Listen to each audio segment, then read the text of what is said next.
से पहले बिहार में सियासी उलटफेर का दौर भी जारी है। जेडीयू के राष्ट्रीय महासचिव रहे अली अशरफ फातमी ने पार्टी से इस्तीफा दे दिया। आज दोपहर वो आरजेडी में शामिल हुए। लालू प्रसाद यादव और तेजस्वी यादव की मौजूदगी में वो आरजेडी की मेंबरशिप, उसकी सदस्यता लेंगे। तो अली अशरफ की अगर हम बात करें, वो जो हैं आरजेडी में शामिल होंगे। अली अशरफ फातमी, उन्होंने पार्टी से इस्तीफा दे दिया है, जेडीयू के राष्ट्रीय महासचिव रह चुके हैं। और आज दोपहर जो खबर है वो ये कि आरजेडी में वो शामिल होने वाले हैं। लालू प्रसाद यादव और तेजस्वी यादव की मौजूदगी रहेगी, जिसमें वो आरजेडी की बाकायदा मेंबरशिप सदस्यता लेंगे। अली अशरफ ने जेडीयू छोड़ी तो पार्टी ने उन्हें टारगेट करना शुरू कर दिया। जेडीयू एमएलसी खालिद अनवर ने उन्हें परिवारवादी करार दिया। फातमी साहब को अगर नैतिक मूल्य समझ में आता रक्षा करने की बात, जब उनको फायदा लेने की बात हुई तो दरभंगा ग्रामीण से अपने बेटा को उम्मीदवार जनता दल यू का बना लिए। जब केवटी से एमएलए थे, पार्टी में आए और यहाँ पे उम्मीदवार दरभंगा ग्रामीण से बना, वहां पे बेटा को टिकट दिलवाए। एक जनता दल यू के जो कार्यकर्ता थे, एक सिपाही थे, उनका टिकट काटकर अपने बेटा को चुनाव लड़ाए। और जब हार गए उसके बाद फिर पार्टी में आप ब्लैकमेल करने का शुरू किए। तो बिहार में अगर बात करें तो एनडीए में अब सब कुछ सेट है, सीटों का एकदम फॉर्मूला तय हो गया है। दूसरी तरफ अगर महागठबंधन की बात करें तो सीट बंटवारा आज फाइनल हो सकता है। सीटों को लेकर लेफ्ट के साथ करीब सहमति बनती दिख रही है। तो आज महागठबंधन जो है उसमें भी सीटों का जो बंटवारा है, जो फॉर्मूला है, वो लगभग आज पूरा हो जाएगा, क्योंकि चुनाव एकदम सर पर हैं।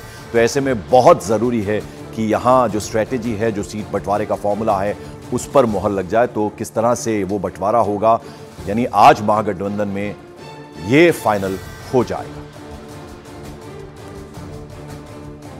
तो हम आपको बता रहे हैं कि महागठबंधन में किस तरह से अभी जो स्ट्रेटेजी है वो बनी है। सीपीआई-एमएल को 4 सीट की उनकी तरफ से मांग की जा रही है और सीपीआई के हिस्से में बेगूसराय की सीट भी जा सकती है, जो बताया जा रहा है। यानी किसको कितनी सीटें कहां से, और 3 सीटें कुल मिलाकर सीपीआई-एमएल यानी लेफ्ट को मिल सकती है। तो महागठबंधन में ये लगभग आज फाइनल हो जाएगा, क्योंकि अब चुनाव जो है एकदम सर पर है। कौन कौन सी सीटों की मांग हो रही है सीपीआई-एमएल की तरफ से, 4 सीटों की उनकी तरफ से मांग हो रही है, जबकि 3 सीटें उन्हें उनके हिस्से में आ सकती है। बेगूसराय की सीट भी सीपीआई जो है वो मांग रहा है। और मॉर्निंग प्राइम में अब बड़ी खबर महाराष्ट्र से। दिल्ली में अमित शाह से मुलाकात करने के बाद एमएनएस अध्यक्ष राज ठाकरे ने गुरुवार को एक अहम बैठक बुलाई है। इस बैठक में वो पार्टी के नेताओं और कार्यकर्ताओं से दिल्ली में जो उनकी बैठक हुई है उसके बारे में बात करेंगे। इस बैठक में राज ठाकरे बीजेपी के साथ गठबंधन को लेकर फैसला भी ले सकते हैं। तो उस लिहाज से अगर देखा जाए तो काफी महत्वपूर्ण ये बैठक है और ये वीरवार को बैठक होनी है। पार्टी के जो नेता हैं एमएनएस के, उनसे सलाह मशविरा करेंगे एमएनएस चीफ राज ठाकरे। ये बेहद अहम बैठक बुलाई गई है गुरुवार को, और इस बैठक पर सबकी नजर रहेगी। क्या वो भी एनडीए का हिस्सा होंगे, इस बारे में यानी गठबंधन जो है किस तरह का होगा, उसमें क्या पार्टिसिपेशन रहेगा, और उसको लेकर ये स्ट्रैटेजी जो है बनेगी। मंथन उस पर होगा, यानी अपने तमाम नेताओं को राज ठाकरे ने बुलाया है। राज ठाकरे जी और उनके चिरंजीवी अमित ठाकरे जी ये कल दिल्ली गए थे। दिल्ली में उन्होंने अमित शाह साहब की मीटिंग की। मीटिंग होने के बाद वो आज मुंबई पहुंचे, और मुंबई पहुंचने के बाद आज मैं और हमारे अविनाश अभ्यंकर हम दोनों मिले। उन्होंने इतना ही बताया कि सकारात्मक चर्चा हो गई है, आगे चल के 1-2-4 रोज में उसका जो भी निर्णय है वो आ जाए। कौन कहाँ जाए, किससे मिले, इसके ऊपर तो कोई पाबंदी नहीं है ना। संविधान अभी भी है, संविधान के तहत कोई भी किसी को मिल सकता है। अब वो उनको क्यों मिले, उसका जवाब वही दे देंगे, मैं क्यों दे दूं। लेकिन अगर गठबंधन बन जाता है, ईडी की कार्रवाई के बाद में उनकी जो रवैया बदला है, उस रवैये के कारण समझदारी की बात है कि वहां क्यों गए। और सीधे रुक करते हैं मुंबई का। विवेक गुप्ता मेरे सहयोगी इस वक्त वहां से हमारे साथ जुड़ रहे हैं। विवेक, एक तस्वीर हम दिखा रहे हैं, गृहमंत्री अमित शाह और राज ठाकरे की जो भेंट हुई है, यानी मुलाकात हुई है, बात हुई है। क्या बात हुई है, इसको लेकर अब थर्सडे को बैठक बुलाई गई है अपने तमाम जो उनके नेता हैं उनके साथ। तो उस बैठक पर नजर रहेगी, क्या डिसीजन लेते हैं राज ठाकरे। पंकज, देखिए जिस तरीके से राज ठाकरे की कल मुलाकात हुई है अमित शाह से और बीजेपी के जितने नेता, उनकी साथ 2 मीटिंग हुई है। पहली मीटिंग उनकी विनोद तावड़े और देवेंद्र फडणवीस के साथ अलग अलग बीजेपी नेताओं से हुई थी। दूसरी जो अहम मीटिंग थी अमित शाह की मीटिंग के साथ थी। अमित शाह के साथ मीटिंग के बाद जो तस्वीरें सामने आ रही हैं वो कहीं ना कहीं ये संकेत दे रही है कि राज ठाकरे एनडीए में शामिल हो रहे हैं। 90% ये कंफर्म है कि राज ठाकरे एनडीए में शामिल हो रहे हैं। और यहाँ तक जो सूत्रों से जानकारी मिल रही है कि उन्होंने 48 सीट में से जो महाराष्ट्र की 48 सीट है 2 सीट की मांग की है। पहली सीट है मुंबई की साउथ सीट, दूसरी सीट उन्होंने मांग की है शिरडी के लोकसभा सीट की।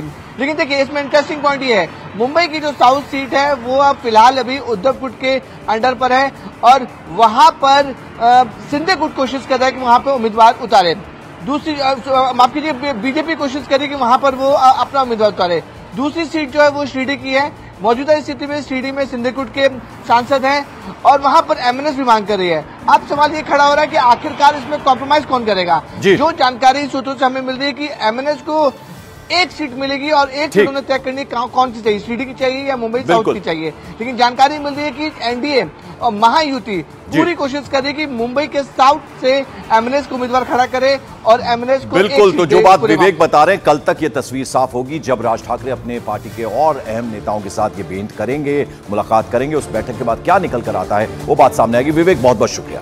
और मॉर्निंग प्राइम में वक्त एक छोटे से ब्रेक का है, लेकिन ब्रेक के बाद जब हम लौटेंगे तो आपको दिखाएंगे बदायूं की दिल दहला देने वाली खबर पर और अपडेट।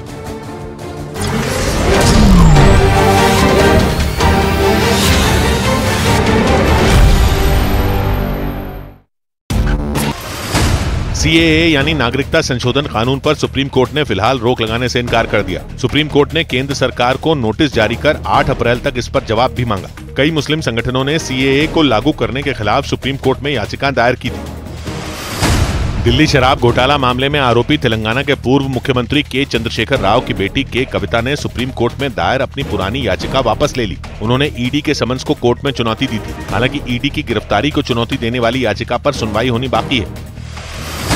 ठगी के आरोप में तिहाड़ जेल में बंद सुकेश चंद्रशेखर ने दिल्ली शराब घोटाला मामले में गिरफ्तार के कविता पर चिट्ठी के जरिए तंज कसा। उन्होंने अपने चिट्ठी में के कविता के लिए लिखा कि तिहाड़ क्लब में उनका स्वागत है। इसके साथ ही सुकेश चंद्रशेखर ने दावा किया कि उनके पास इस मामले में अरविंद केजरीवाल के बारे में बताने के लिए और भी जानकारी है। उधर मध्य प्रदेश के श्योपुर में बीजेपी की चुनावी सभा में पार्टी के विधायक रह चुके सीताराम आदिवासी भड़क गए। वो इसलिए नाराज हुए क्योंकि मंच से उनका नाम नहीं लिया गया और इसी वजह से वो श्योपुर के बीजेपी अध्यक्ष से नाराज हो गए। ये सारा हंगामा मुरैना श्योपुर लोकसभा सीट से बीजेपी के प्रत्याशी बनाए गए शिव मंगल सिंह तोमर के सामने हुआ। और जैसे ही शिव मंगल सिंह तोमर ने भाषण देना शुरू किया, मंच पर मौजूद सीताराम आदिवासी का पारा चढ़ गया। बताया गया कि शिव मंगल सिंह तोमर ने जो भाषण पढ़ा उसमें पार्टी के विधायक रह चुके सीताराम आदिवासी का नाम ही नहीं था और इसी बात पर वो भड़क गए और गाली गलौज शुरू कर दी।